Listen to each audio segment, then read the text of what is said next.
लोकसभा आणि 10 विधानसभांचा दांडगा अनुभव।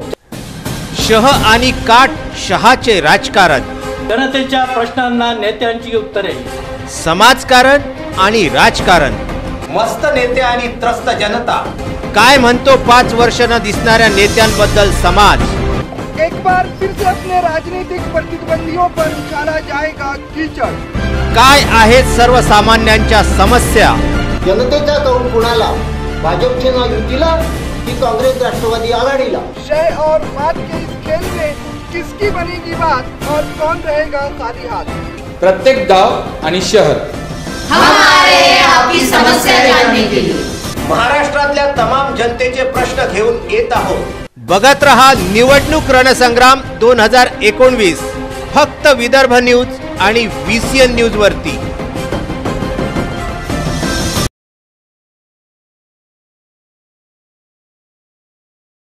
नमस्कार, VCN न्यूजच्या निवडणूक रणसंग्राम 2019 या कार्यक्रमामध्ये आपलं स्वागत आहे। आज आपल्यासोबत आहेत पंकज मेश्राम। येत्या 18 एप्रिल रोजी होऊ घातलेल्या सार्वत्रिक लोकसभा निवडणुकीसाठी त्यांनी आपला उमेदवारी अर्ज दाखल केलेला आहे आणि पंकज मेश्राम हे व्यक्तिमत्व तसं अमरावतीला नवीन नाही। सर्वप्रथम VCN न्यूजच्या या स्टुडिओमध्ये आपण पंकज मेश्राम यांचं स्वागत करूया। नमस्कार पंकजजी, VCN न्यूजच्या या स्टुडिओमध्ये आपलं स्वागत आहे। पंकजजी, सर्वप्रथम लोकसभा निवडणुकीच्या जे मतदार आहेत, नवीन आहेत, जुन्या लोकांना आपण परिचित आहात, पण जे नवीन मतदार आहे त्यांना आपण आपला परिचय द्यावा। नमस्कार, मी पंकज लीलाधर मेश्राम, अमरावती लोकसभाच्या या निवडणुकीमध्ये अपक्ष उमेदवार आहे आणि या निवडणुकीच्या निमित्ताने जे नवीन नवखे असे मतदार आहेत त्या सर्व आणि जे निवडणुकीमध्ये पहिल्यांदा मतदान करणार आहेत त्या सगळ्या मतदारांना मी या निवडणुकीच्या निमित्ताने शुभेच्छा देतो। एक अपक्ष मतदार म्हणून पंकज मेश्राम जरी असले तरी अमरावतीच्या राजकारणाचा दांडगा अनुभव त्यांना आहे। शिवाय अमरावतीमधलं बरेचसे कार्य त्यांनी आजपर्यंत मार्गी लावलेले आहेत। अमरावती मतदारसंघ हा SC साठी राखीव आहे। आपण पंकज मेश्राम यांना पहिला प्रश्न हा विचारूया की आपला स्वतःचा कुठला जाहीरनामा आपण जाहीर केला आहात का? लोकसभा निवडणुकीच्या निमित्ताने अनेक पक्ष, अनेक उमेदवार आपला जाहीरनामा देतात, काही लोक आपला वचननामाही त्याला म्हणतात, परंतु माझं मत, वैयक्तिक मत असं आहे की जाहीरनामा असू देत किंवा वचननामा असू दे, प्रॅक्टिकली काम करणं हे सगळ्यात जास्त महत्त्वाचं आहे आणि माझ्या दृष्टीने मी तेच ठरवलेलं आहे की माझ्या तमाम अमरावती जिल्ह्यातील लोकांची कुठलीही फसवणूक होता कामा नये आणि केवळ कागदावर दिलेला जाहीरनामा तो जाहीरनामा ठरू नये, तर प्रॅक्टिकली काम करून दाखवलेला तो जाहीरनामा असावा। म्हणून मी माझा जाहीरनामा कागदावर न घेता प्रॅक्टिकली कामातून दाखवण्याचा प्रयत्न करणार आहे। तरी पण आपल्याला समाजाला हे सांगणं गरजेचं आहे की आपण कुठल्या कुठल्या बाबींवरती लक्ष केंद्रित करणार आहात, कुठल्या कुठल्या गोष्टी आपल्याला गेल्या 10-15 वर्षामध्ये खल्लेल्या आहेत आणि कुठल्या कार्यासाठी आपली काम करण्याची इच्छा आहे। अमरावती जिल्हा हा खऱ्या अर्थाने कर्मयोगी संत गाडगेबाबा, राष्ट्रसंत तुकडोजी महाराज यांची संताची भूमी म्हणून नावाजलेला, ओळखला असा हा जिल्हा आहे। त्याचबरोबर कौंडण्यपूर, ऋणमोचनसारखे तीर्थक्षेत्र या जिल्ह्यामध्ये आहेत। डॉक्टर भाऊसाहेब पंजाबराव देशमुखांचा जिल्हा म्हणून या जिल्ह्याकडे बघितलं जाते। भारतीय संविधानाचे शिल्पकार परमपूज्य डॉक्टर बाबासाहेब आंबेडकर यांच्या पदस्पर्शाने पुनीत झालेला जिल्हा म्हणून सुद्धा याच्याकडे बघितला जातो आणि या जिल्ह्यामध्ये गेल्या अनेक वर्षापासून ज्या काही लोकांच्या समस्या आहेत त्या इतक्या प्रचंड मोठ्या प्रमाणात आहेत की त्याची आपण कुठल्याही प्रकारे मोजणी करू शकत नाही। आपण पाहिलं असेल की सगळ्यात महत्त्वाची समस्या आरोग्याच्या संदर्भातली आहे। या जिल्ह्यातील नागरिकांना, लोकांना, गरिबांना ज्या पद्धतीनं या जिल्ह्यामध्ये आरोग्याच्या सोयीसुविधा मिळायला पाहिजेत, दुर्दैवानं त्या सोयीसुविधा या अमरावती जिल्ह्यातील माझ्या नागरिकांना मिळत नाही आणि त्या अनुषंगाने मी माझी अनेक लढाई, आता मी ज्या पद्धतीने गेली समाजकारणामध्ये, राजकारणामध्ये गेली 15-20 वर्षापासून काम करतो, सगळ्यांना परिचित आहे वर्तमानपत्राच्या माध्यमातून मी अनेक प्रश्नांवर आवाज उचललेला आहे. त्या संदर्भात अमरावती जिल्ह्यातील लोकांना न्याय मिळावा म्हणून मी अनेक प्रकरणं माननीय न्यायालयातसुद्धा दाखल केली. त्यातलं एक महत्त्वाचं म्हणून तुम्हाला मी सांगावंसं मला वाटते या निवडणुकीच्या निमित्ताने, की जे उमेदवार किंवा जे पक्ष या निवडणुकीमध्ये उभे आहेत, मी कुठल्याही पक्षावर टीका करायची किंवा वैयक्तिक टीका करायची, कुठल्या उमेदवारावर टीका करायची या हेतूने मी आपल्याशी संवाद साधत नाही. पण मुद्दा जो आहे की जर कुठलाही अपघात या जिल्ह्यामध्ये झाला तर तो अपघात झाल्यानंतर तो अपघातग्रस्त जो कोणी व्यक्ती असेल त्या ठिकाणी त्याच्या डोक्याला जर इजा झाली तर तो अमीर आहे गरीब आहे असा कुठलाही भेद होत नाही. पण अमरावतीमध्ये जर अपघात झालेल्या व्यक्तीच्या डोक्याला जर मार लागला तर आम्हाला इथे कुठल्याच सोयीसुविधा मिळत नाही. या जिल्ह्यामध्ये मोठमोठे सुपर स्पेशालिटीच्या नावासारखे मोठे इथे इमारती उभ्या झाल्या, परंतु अजूनही न्यूरोसर्जन नाही, न्यूरोलॉजिस्ट नाही, न्यूरोस्कॅन मशीन नाही, अशा प्रकारचा या जिल्ह्यामध्ये सुविधा नसल्यामुळे आम्हाला अमरावतीच्या रुग्णाला इथून 150-200 किलोमीटर अंतरावर नागपूरला न्यावं लागते. आणि नागपूरला नेत असताना आतापर्यंत अनेक रुग्णांचा जीवसुद्धा गेलेला आहे. ही अत्यंत वाईट अशी परिस्थिती या जिल्ह्यामध्ये आहे. म्हणून त्या अनुषंगाने किंवा माझ्या अमरावती जिल्ह्यातील सर्वसामान्य गरीब माणसाला ही सोयीसुविधा का उपलब्ध होत नाही? अहो, एखाद्या पशु दवाखान्यामध्ये सुविधा उपलब्ध आहेत तर माझ्या अमरावती जिल्ह्यातले लोक नागरिक ही जनावरापेक्षा हे झालीत का? आणि त्यासाठी कुठल्याही लोकप्रतिनिधींनी, कुठल्याही पक्षाने, कुठल्याही संघटनेने पाहिजे तसे कुठलेही प्रयत्न केल्याचे तुम्हाला दिसून येणार नाही. आणि म्हणून मी माझ्या जिल्ह्यातील लोकांना ही सुविधा मिळावी, इरविन डफरीन सुपर स्पेशालिटी हॉस्पिटलमध्ये या सुविधा याव्या, यासाठी राष्ट्रीय मानवाधिकार आयोगाकडे प्रकरण दाखल केलं. ते सुरू आहे, हे तुम्हा सगळ्या अमरावतीकर जनतेला माहीत आहे. खास करून पंकज मेश्राम यांचा जो कल आहे हा स्वास्थ्याशी संबंधित आपल्याला दिसून येतो आहे, कारण त्या क्षेत्राच्या चळवळीशी ते निगडीत आहेत. स्थानिक अमरावतीमध्ये असलेलं Irwin hospital, super speciality hospital, Dufferin hospital इथला त्यांचा रुग्णांविषयी असलेला कळवळा सगळ्यांना माहिती आहे. त्या रुग्णांसाठी ते नेहमी कार्यरत असतात, हे सुद्धा सगळ्यांना माहिती आहे. मला एक प्रश्न इथे आपल्याला विचारावासा वाटतो की SCसाठी हा जो मतदारसंघ आहे आपला लोकसभा निवडणुकीसाठी, हा SCसाठी राखीव आहे. आणि अशा राखीव मतदारसंघामध्ये जे 24 उमेदवार रिंगणामध्ये आहेत त्यामध्येच आपण एक आहात. रिपब्लिकन ऐक्याची अमरावती जिल्ह्यामध्ये संपूर्णपणे वाट लागलेली आहे. देवपारेंनी वंचित बहुजन आघाडीकडे आपले लक्ष केलेले आहे, तर गवईंनी युवा स्वाभिमानची कास धरलेली आहे. एकीकडे रिपब्लिकन पार्टी ऑफ नावाचा आणखी 2 संघटनांमध्ये कुणीतरी उभा आहे. अशा कंडिशनमध्ये रिपब्लिकन ऐक्य नसताना आपण ज्या समाजातून बिलॉंग करतात अशा समाजामध्ये जर ऐक्य नसेल तर याच्याविषयी आपण काय करणार? अमरावती लोकसभा जो आरक्षित आहे त्याचं प्रमुख कारण असं आहे की लोकसंख्येच्या प्रमाणामध्ये सर्वाधिक लोकसंख्या ही अनुसूचित जातीची, नवबौद्धांची असलेला जिल्हा हा अमरावती जिल्हा असल्यामुळेच हा मतदारसंघ लोकसभेसाठी आरक्षित आहे. हे सर्वप्रथम आपण पाहिलं पाहिजे. आणि लोकसभेसाठी अनुसूचित जातीसाठी आरक्षित असलेला जिल्हा असल्यामुळे या जिल्ह्यामध्ये मोठ्या प्रमाणामध्ये आंबेडकरी समाजामध्ये काम करणाऱ्या अनेक संघटना, अनेक कार्यकर्ते, अनेक नेते कार्यरत आहेत. आणि वेळोवेळी त्यांनी आपापल्या संघटनेच्या माध्यमातून, आपल्या पक्षाच्या माध्यमातून या जिल्ह्यातील अनुसूचित जातीच्या लोकांना न्याय मिळावा यासाठी सुद्धा सातत्याने प्रयत्न केलेले आहेत. आता मुद्दा असा आहे की रिपब्लिकन पक्षाची जी या निवडणुकीमधली भूमिका आहे, मला असं वाटते की रिपब्लिकन पक्षाची जी मुळात संकल्पना होती ती परमपूज्य डॉक्टर बाबासाहेब आंबेडकरांनी रिपब्लिकन पक्षाची जी संकल्पना ठरवून दिली होती, बाबासाहेब आंबेडकरांच्या संकल्पनेतील जो पक्ष, त्या पक्षाची ध्येय धोरणे आणि ती भूमिका घेऊन या निवडणुकीमध्ये मला कुठलाही उमेदवार किंवा कुठलाही पक्ष त्याचं पालन करताना दिसत नाही. हे प्रामुख्याने मी आपल्या माध्यमातून आज या निमित्ताने सांगतो आहे. म्हणून त्यांनी त्यांचे पक्ष, त्यांच्या संघटना उमेदवारी देताना काय क्रायटेरिया ठरवला?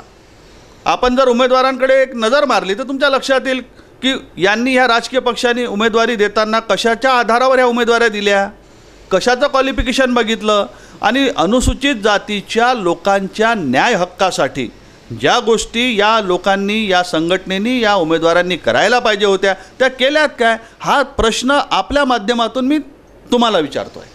तर हे वास्तव आहे आणि त्यांनी त्यांच्या पक्षाची भूमिका मांडली आहे. निवडणुकीचा निकाल तुम्हाला सांगेल की एखाद्या संघटनेने, एखाद्या पक्षाने जर कोणाला पाठिंबा दिला याचा अर्थ असा होत नाही, कारण की माझ्या अमरावती जिल्ह्यातले मतदार हे सुशिक्षित आहेत, सुज्ञ आहेत, समजदार आहेत.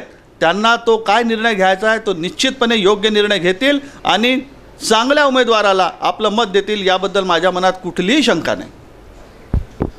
अगदी निवडणुकीच्या तोंडावर ॲडव्होकेट राजेंद्र गवई यांनी युवा स्वाभिमानची कास पकडणं याबद्दल आपलं काय मत आहे? आणि यामध्ये बराच आर्थिक व्यवहार झाल्याची सुद्धा जनचर्चा, याच्याबद्दल आपलं काही मत आहे का? की डॉक्टर राजेंद्रजी गवई हे एक राष्ट्रीय पक्षाचे नेते आहेत. आदरणीय दादासाहेब गवई, आदरणीय कमलताई गवई यांचे ते सुपुत्र आहेत. त्याच्यामुळे त्यांनी काय निर्णय घेतला, काय घेऊ नये याच्याबद्दल मी माझ्यासारख्या लहान कार्यकर्त्यांनी बोलणे मला संयुक्तिक वाटत नाही. आपण जो काही त्यांच्या संदर्भातला विषय घेतला, मला असं वाटतं की आपण जर त्यांनाच विचारलं तर जरा जास्त चांगलं बरं होईल. इथे एक गोष्ट प्रकर्षाने जाणवते की रिपब्लिकन ऐक्य हे फुटलेलं दिसत असलं तरीसुद्धा ॲडव्होकेट गवई यांनी युवा स्वाभिमानची जी कास धरली, जो रस्ता धरला, त्याबद्दल कुठलाही व्यक्ती कुठलंही भाष्य करण्यास इथे तयार नाही आहे. महत्त्वाचं असं आहे की येत्या राजकारणामध्ये रिपब्लिकन ऐक्य नसल्यामुळे त्याचा या निवडणुकीवर फार मोठा परिणाम आपल्याला पाहायला मिळणार आहे. येत्या 18 एप्रिल रोजी होऊ घातलेल्या या निवडणुकांमध्ये पंकजजींना आपल्याला एक प्रश्न आणखी विचारायचा आहे की नोटा, आतापर्यंत ज्या 2 निवडणुकांपूर्वीची जी परिस्थिती होती त्यामध्ये आपल्याला जर एकही उमेदवार यापैकी लायकीचा वाटत नसेल तर नोटा या चिन्हावरती आपण मत देऊन आपला हा जो लोकशाहीचा महोत्सव आहे, हा आपण लोकशाहीची जी दिवाळी आहे ही आपण साजरी करू शकतो. तर याबद्दल आपलं काय मत आहे पंकजजी? साहेब, लोकशाहीने प्रत्येकाला काही अधिकार दिलेले आहेत. जसं आम्हाला निवडणुकीत उभं राहण्याचा अधिकार आहे, तसंच लोकांनी कोणाला मतदान करायचं, कोणाला नाही करायचं आणि नोटा करायचं हा सुद्धा अधिकार मतदारांना दिलेला आहे. त्याच्यामुळे माझं तरी असं वैयक्तिक मत आहे की जर या निवडणुकीमध्ये तुम्हाला एकही सक्षम उमेदवार दिसत नसेल तर कृपया आपण माझ्यासारख्या लहान कार्यकर्त्याला ताकद द्यावी आणि माझ्या 13 नंबरचं AC या निवडणूक चिन्हासमोरचं बटन दाबून आपण निश्चितपणाने माझ्यासारख्या कार्यकर्त्याचा उत्साह वाढवाल, अशीच मी या निमित्ताने आपल्यासमोर एक नम्र विनंती करतो. आपल्या 10 ते 15-20 वर्षाच्या कारकिर्दीमध्ये आपण समाजासाठी आजपर्यंत कुठले कार्य, भरीव असं कार्य केलेलं आहे, त्याबद्दल आपण जनतेला काय माहिती द्याल? सातत्याने गेले 15-20 वर्षापासून एक लहान कार्यकर्ता म्हणून एक रस्त्यावरची लढाई लढत मी आजपर्यंत इथपर्यंत आलेलो आहे. मी कालही रस्त्यावर होतो, आजही आहे आणि उद्यावरही रस्त्यावर आहे. पण एक कार्यकर्ता म्हणून समाजासाठी ज्या गोष्टी करणे गरजेचं आहे, समाजावर होत असलेले अन्याय अत्याचाराच्या विरोधात आंदोलने करणे केलेच पाहिजेत. तुम्हाला सांगतो की माझ्या अमरावती जिल्ह्यामध्ये माझ्या ज्या महिला भगिनी आहेत, ज्या शिक्षणाच्या सोयी ज्यांच्याकडे नाही आहेत, ज्या ग्रामीण भागामधून येतात, तालुक्याच्या ठिकाणी येतात, जिल्ह्याच्या ठिकाणी येतात, आजही अमरावती जिल्ह्यामध्ये पाहिजे त्या प्रमाणामध्ये मुलींची वसतिगृह नाहीत. त्या संदर्भामध्ये एकाही नेत्याने, जे आज लोकसभेचे उमेदवार आहे, माझं आव्हान आहे त्यांना की त्यांनी सांगावं की या मुलींच्या वसतिगृहासाठी आपण कधी, कुठे, कशी मागणी केली. मला सांगताना फार आनंद होईल. या राज्य शासनाने 2015मध्ये महाराष्ट्रात, त्यामध्ये अमरावतीमध्ये डॉक्टर बाबासाहेब आंबेडकरांच्या 125व्या जयंतीच्या निमित्ताने 250 मुलींचं विशेष वसतिगृह मंजूर केलं. पण ते कागदोपत्रीच होतं.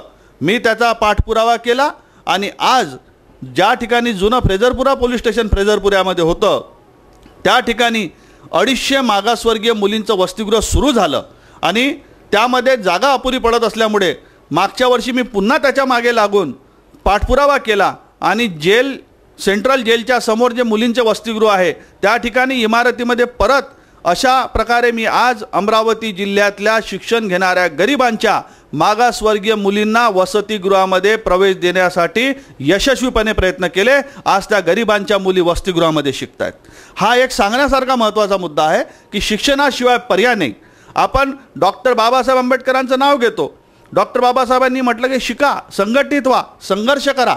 तर ह्या सगळ्या गोष्टी, ह्या मूलभूत गोष्टी या सगळ्या नेत्यांनी करणं गरजेचं होतं. केवळ भाषणं घेणं, निवडणुकीच्या प्रचारपत्रकांमध्ये पोस्टरवर या नेत्यांचे फोटो टाकणं तसं नाही, तर प्रत्यक्ष कृती करणं गरजेचं आहे. त्याचबरोबर शेतकऱ्यांचा मुद्दा. तुम्हाला माहीत आहे की महाराष्ट्र राज्यामध्ये मोठ्या प्रमाणामध्ये शेतकरी हे आत्महत्या करत आहेत आणि त्यातल्या त्यात सर्वाधिक शेतकऱ्यांच्या आत्महत्या आपल्या लगतच्या यवतमाळ जिल्ह्यामध्ये झालेल्या आहेत. मी गेली 2-3 वर्षापासून जे शेतमजूर आहेत ज्यांना सामाजिक न्याय विभागाच्या योजनेतून जवळपास राज्यामध्ये 5,500 शेतमजूर शेतकरी बांधव आहेत की ज्यांना 5,500 शेतकऱ्यांना 18 ते 19,000 एकर जमिनीचं जे वाटप झालं होतं त्याच्यात त्यांना 50% कर्ज म्हणून त्या जमिनी दिल्या. आज त्या शेतकऱ्यांवर 98 कोटीचे कर्ज आहे. ते 98 कोटीचे कर्ज शासनाने माफ करावे यासाठी सुद्धा मी राज्य शासनाकडे सातत्याने पाठपुरावा करतो आहे. शेतकऱ्यांचा विषय झाला. बेरोजगारीचा विषयावर जर आपण बोलायचं झालं तर आज अमरावती विद्यापीठामध्ये हजारो विद्यार्थी दरवर्षी आपले प्रशिक्षण पूर्ण करून, शिक्षण पूर्ण करून डिग्री घेऊन बाहेर पडतात, पण त्यांना रोजगाराच्या संधी उपलब्ध होताना तुम्हाला दिसत नाही. ते बेरोजगार माझे युवक युवती दुसऱ्या जिल्ह्यांमध्ये जाऊन रोजगाराच्या संधी शोधतात. तर मला असं वाटते की त्या सर्व बेरोजगार युवक युवतींना या जिल्ह्यामध्येच रोजगार कसा उपलब्ध होईल त्या अनुषंगाने सुद्धा प्रयत्न होणे गरजेचे होते. ते कुठेही झालेले दिसत नाही. आणि जर आपल्या सर्वांच्या आशीर्वादाने जर मला लोकसभेमध्ये जाण्याची संधी मिळाली तर निश्चितपणे मी तुम्हाला आश्वासन देतो की मी या बेरोजगार युवक युवकांसाठी जोपर्यंत त्यांना रोजगाराची संधी मिळत नाही त्यांच्यामध्ये नैराश्य येऊ नये यासाठी केंद्र शासनाकडून प्रत्येक विद्यार्थ्याला, बेरोजगार सुशिक्षित बेरोजगाराला 5,000 रुपये महिना निर्वाह भत्ता केंद्र शासनाकडून मिळून दिल्याशिवाय राहणार नाही. त्याचबरोबर ज्या अमरावती जिल्ह्यातील माझ्या महिला भगिनी आहेत, ज्या निराधार आहेत, निराश्रित आहेत, परित्यक्त्या आहेत, त्यांना शासन श्रावणबाळ योजनेच्या नावाखाली दरमहा 1,000 रुपये त्यांना मदत करते. ती फार अत्यल्प आहे. तुम्हाला माहीत आहे आज या महागाईच्या काळामध्ये 1,000 रुपयामध्ये काहीच होत नाही. तर त्याच्यासाठी सुद्धा मला जर संधी मिळाली तर या सगळ्या माझ्या माता भगिनी, आई भगिनींसाठी केंद्र शासनाकडून त्यांना सुद्धा 5,000 रुपये महिना कसा मिळवून देता येईल यासाठी सुद्धा मी प्रयत्न करणार आहे. आणि या जिल्ह्यामध्ये औद्योगिक क्षेत्राच्या संदर्भातला विषय आहे. आपल्या इथे पंचतारांकित MIDC आहे. मोठा गाजावाजा करून त्याचं उद्घाटन झालं, पण त्या पंचतारांकित MIDCमध्ये जे काही उद्योगधंदे या ठिकाणी आले आहेत त्या उद्योगधंद्यांमध्ये आता रेमंडचं आहे 1 युनिट आपल्याकडे. त्याचबरोबर ते पॉवर प्लांट आहे एक आपल्याकडे. तर त्या पॉवर प्लांटमध्ये तुम्ही जर बघितलं तर अमरावती जिल्ह्यातल्या इथल्या भूमिपुत्रांना नोकऱ्या मिळत नाही, पण मोठ्या प्रमाणामधून बाहेर राज्यातल्या लोकांना त्या ठिकाणी नोकरी मिळते आहे. तर कुठेतरी या माझ्या जिल्ह्यातील बेरोजगार युवकांना त्या औद्योगिक क्षेत्रामध्ये सुद्धा प्राधान्यानं संधी मिळाली पाहिजे यासाठी सुद्धा मी स्वतःहून त्याच्याकडे लक्ष घालेल असं मला वाटते. एक महत्त्वाचा प्रश्न आपण जसं सांगितलं की बेरोजगार आहे. अमरावती विद्यापीठातून इतके हजार विद्यार्थी डिग्री घेऊन बाहेर निघतात आणि बेरोजगारी आहे. एकीकडे आपण बेरोजगारी जरी म्हणत असलो तरी दुसरीकडे एक विचित्र चित्र आपल्याला अमरावतीमध्ये पाहायला मिळतं. अमरावतीसारख्या ठिकाणी चालणारे जे स्नॅक्स बार आहेत, जे मोठे मोठे हॉटेल्स आहेत त्या ठिकाणी आणि शिवाय चहाच्या कॅन्टीनच्या मागे चालणाऱ्या ठिकाणी आपल्याला 20-20 रुपयांची सिगरेट पिताना एक तरुण मुलगा दिसून येतो. 20 रुपयाची जो सिगरेट पिऊ शकतो तो सुशिक्षित बेरोजगार कसा होऊ शकतो हा प्रश्नसुद्धा सर्वसामान्यांना पडलेला एक मोठा प्रश्न आहे. सोबतच अमरावतीमधल्या इतरशा बऱ्याचशा ठिकाणी आपण जर बघितलं तर आपल्याला हुक्का पार्लर आढळून येतात.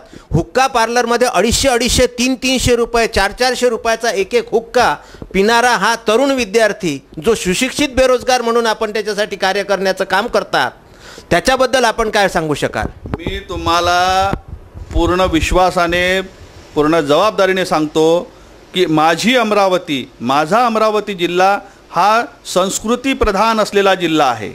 आपण जे काही गोष्टी मला सांगितल्या की पाणठेल्यावर उभा राहतो, हुक्का पार्लरमध्ये जातो, तुम्ही माहिती घ्या पाणठेल्यावर जाणारा कोण, हुक्का पार्लरमध्ये जाणारा कोण. माझ्या अमरावती जिल्ह्यातला मुलगा तुम्हाला दिसणार नाही.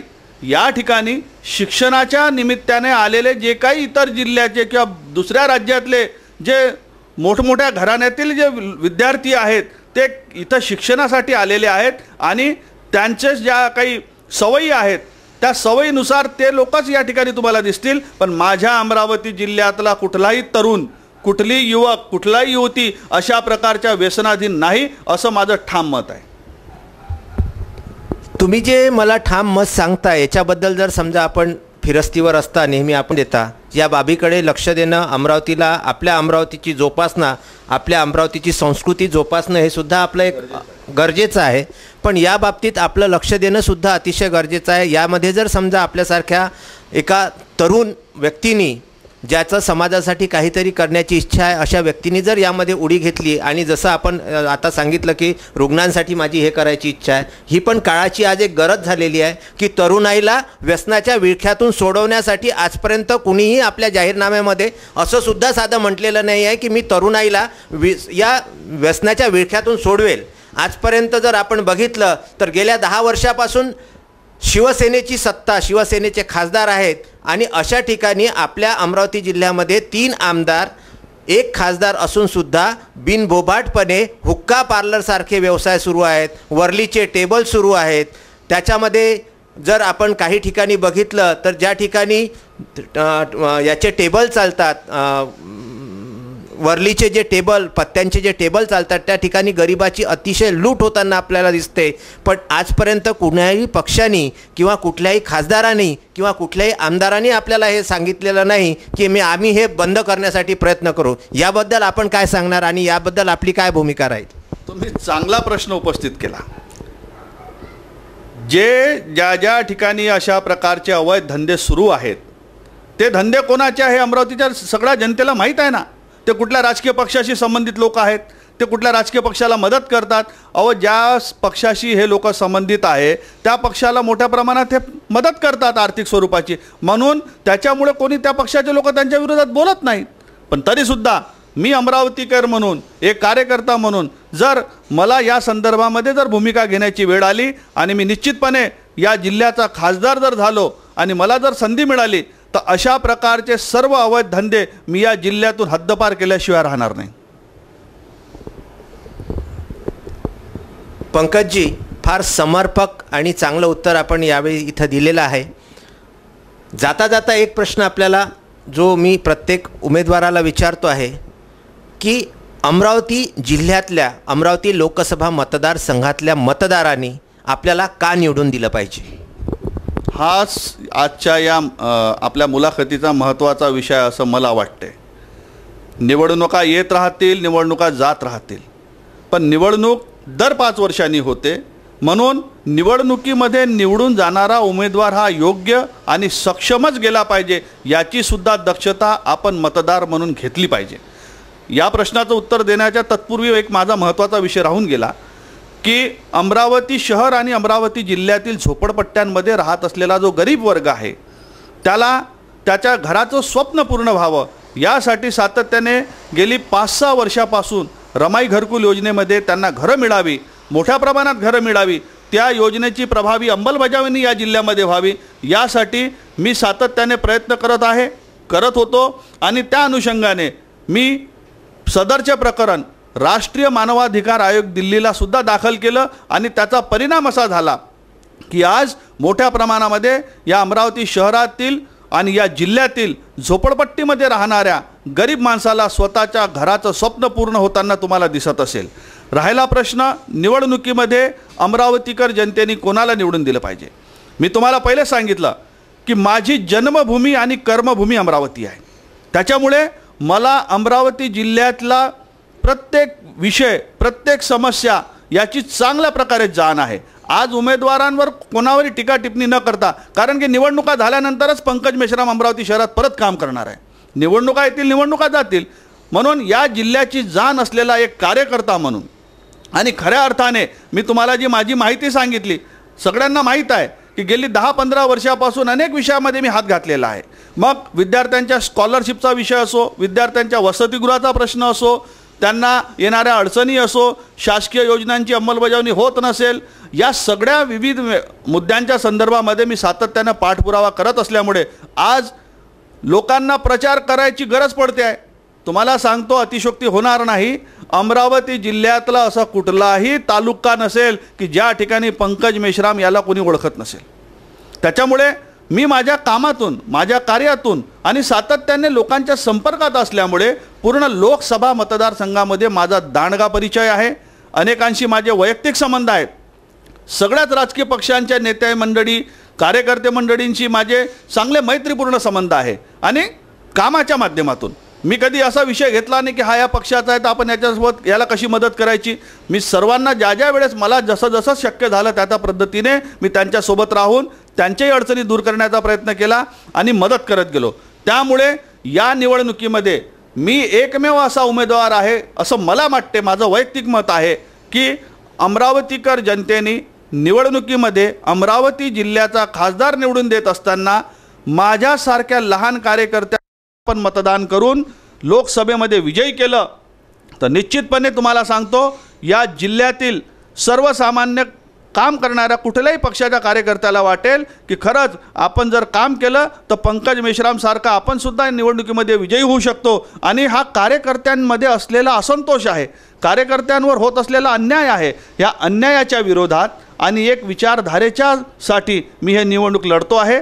आणि मी खूप आपले धन्यवाद व्यक्त करतो की आपण मला या ठिकाणी बोलून माझं मत मांडण्याची संधी दिली. आणि पुनश्च एकदा आपल्या या न्यूज चॅनलच्या माध्यमातून अमरावती लोकसभेतील सर्व मतदार बंधू आणि भगिनींना नम्र विनंती करतो की निवडणुकीच्या काळामध्ये कृपया कोणीही आपापले मतभेद करू नका, पक्षांच्या कार्यकर्त्यांसोबत वाद घालू नका, उमेदवारांच्या सोबत वाद घालू नका. कारण की निवडणूक हे 2 दिवसाची निवडणूक आहे. 15 दिवसामध्ये मतदान होऊन जाईल, संपून जाईल. पण तुम्हाला आम्हाला या जिल्ह्यामध्ये इथंच राहायचं आहे, याच मातीसाठी काम करायचं आहे.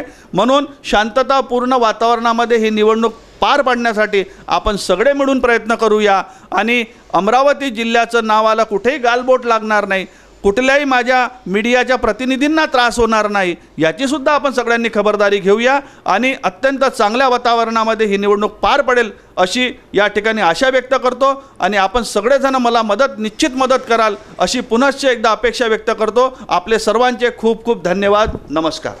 अतिशय समर्पक समारोप पंकज मेश्राम यांनी केलेला आहे. त्यांनी आपल्याला सांगितलं आहे की निकोप निवडणुका व्हाव्यात, निकोप अमरावतीतलं जे वातावरण जसं आहे तसं निकोप राहावं, कुठलीही गढूळता त्यामध्ये येऊ नये. अतिशय खेळीमेळीच्या वातावरणामध्ये हा लोकशाहीचा उत्सव साजरा आपल्याला करायचा आहे. आणि त्यासाठी सर्व मतदात्यांनी, पंकज आपण इथे आलात आणि आम्हाला आपला या निवडणुकीच्या धामधुमीमधला अमूल्य वेळ दिलात, त्याबद्दल आम्ही आपले आभारी आहोत.